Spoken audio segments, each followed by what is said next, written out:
What's going on, everybody? It's me again. I hope everybody's having a good day. So it's been a while since I've done an updated video on the supplements that I'm currently taking.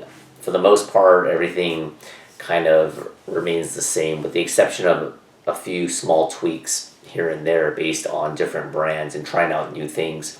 But before I go over these supplements, I wanted to emphasize the point that for the most part, these are supplements, meaning supplemental to a good diet, a good exercise routine, whatever your goals are. And without a good diet and good exercise routine, adequate sleep, and things like that, getting actual nutrition from real food, this is going to be a waste of money. And so without much further ado, let's get started. Start off with a multivitamin. This is a Centrum right here, and it has, I'm not going to go over everything because it'll take forever, but it's got your essential vitamins, your A, your C, D, E, K, thiamine. It's got some iron, calcium, B12, and some other stuff. So just take one of these a day if along with a balanced diet, and it'll help fill in the gaps with any nutritional deficiencies that you have. But like I said, if you're eating really bad and eating fast food constantly, I'd still recommend taking a Centrum, but once again, or any type of multivitamin, but it's a supplementation, like I said.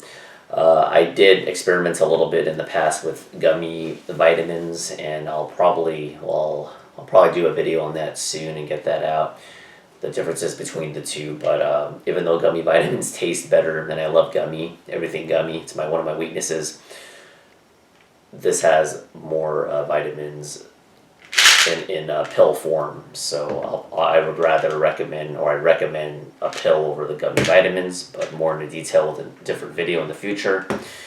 And then let's go with a pre-workout. This 100% is optional. This is 30 servings of Muscle Pharma salt, and of these 4 supplements, this is the one that I've been using consistently for many years.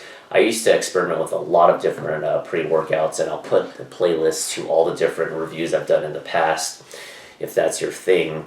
And I feel like a salt is one of the best. It doesn't upset my stomach. It's got taurine. It has 3 grams of creatine, which I'm going to get into in a second, and has 30 servings. But the thing is that this thing lasts, for me, it lasts quite a long time, close to half a year, because even though those 30 servings, I only take half a scoop.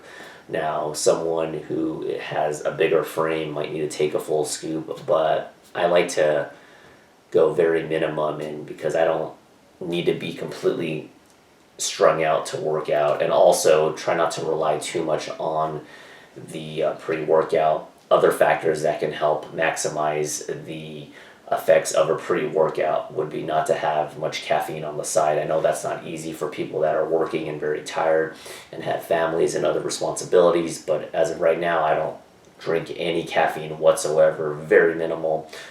That's why I get more of an effect when I only take half a scoop. So this is about $30, I believe, and this lasts me like 5 months. Very cheap. Multivitamin, very cheap, over the counter. And then let's go on to creatine monohydrate. If you're looking to sustain lean muscle and have a little bit more of a muscular frame, this is probably more geared towards the men who follow my channel, the males, but some females. Then you could take creatine. If you're just an average Joe who just wants to remain healthy and just you like to just run a little bit, do a little bit of weight training, but if that's not your main emphasis, then you can just scratch that. I did a video way back. It's a little bit old, but it's very informative if you want to check it out. I'll link that somewhere in the video or in the description box or the info box.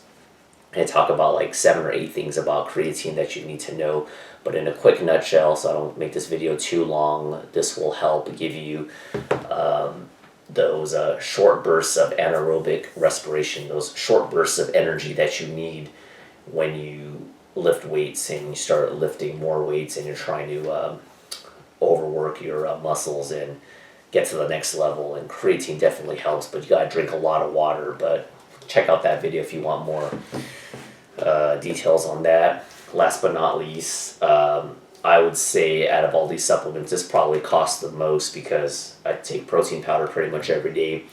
And protein powder, I've tried different ones in the past, but I've now switched over to the Now Sports Whey Protein Isolate. I am lactose intolerant, and this is soy-free. It has BCAAs, 25 grams of protein, 120 calories per serving, and it has 71 servings. So this lasts me about 2.5 months or so, and it's about $67. So this is probably the most, cost the most probably of the four. But that's pretty much it. I don't do intra workouts, which I find kind of ridiculous.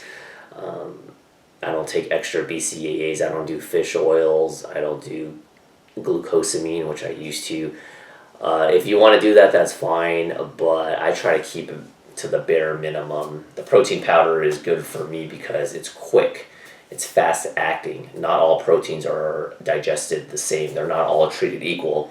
So the protein powder, you have a workout, and who wants to eat a chicken breast or a piece of fish at like 7 in the morning? I do a quick protein powder shake, boom, boom, get it down. But I also get good nutrition in addition to the protein powder. So you still want to get the majority of your nutrients from real food, actually. So the protein powder, if you're on a budget, I totally understand that. Just skip it and just get adequate protein. Creatine, like I said, if muscle building is not your forte, it's not your goal, you can skip that as well. Like I said, I don't get paid for any of this.